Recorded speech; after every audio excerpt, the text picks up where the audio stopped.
जीटीवी का सबसे most popular serial वसुधा, जो इन दिनों एक बार फिर से चर्चाओं का विषय बन गया है। हाल ही में ये शो यहाँ पर जीटीवी के सभी शो में नंबर 1 तो था ही, लेकिन उस समय ट्रेंडिंग में भी चल रहा था। ऐसे में अब इस शो में एक नई कहानी जुड़ गई है, जहां पर आप सभी देखने वाले हैं कि किस तरीके से शो में आप सभी को एक दो नहीं बल्कि काफी सारा ड्रामा और एंटरटेनमेंट आप सभी को दिखाई देने वाला है। क्योंकि आप सभी अब देखेंगे कि किस तरीके से शो में आप लोगों को एक दो नहीं बल्कि काफी सारा ड्रामा और एंटरटेनमेंट के साथ चीजें आगे की ओर बढ़ती नजर आएंगी। आपने देखा ही कि वसुधा और चंद्रिका के बीच में बिजनेस की डील को लेकर काफी सारी तनातनी चलती है। थोड़ी थोड़ी डील और थोड़ी थोड़ी मुश्किलों में यहाँ पर फंसती हुई वसुधा जब रहती हैं तो परेशान होकर चंद्रिका से मदद मांगती है।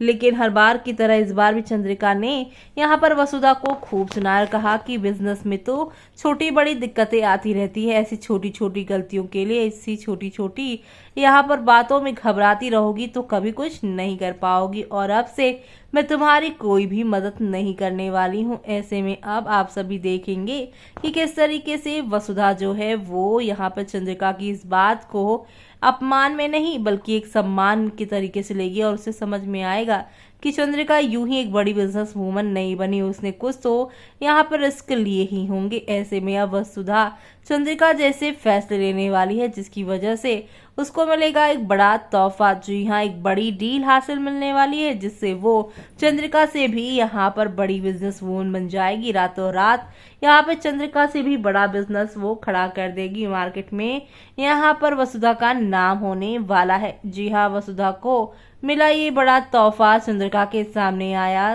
सच, लेकिन चंद्रिका को मिली इस डील के बाद क्या यहाँ पर चंद्रिका के यहाँ पर सामने जब वसुधा को मिली इस डील का सच आएगा तो क्या वो अच्छे से रहेंगे या फिर से कोई नई साजिश करती हुई नजर आएंगे, वो देखना आप लोग मिस मत करिएगा बिल्कुल भी।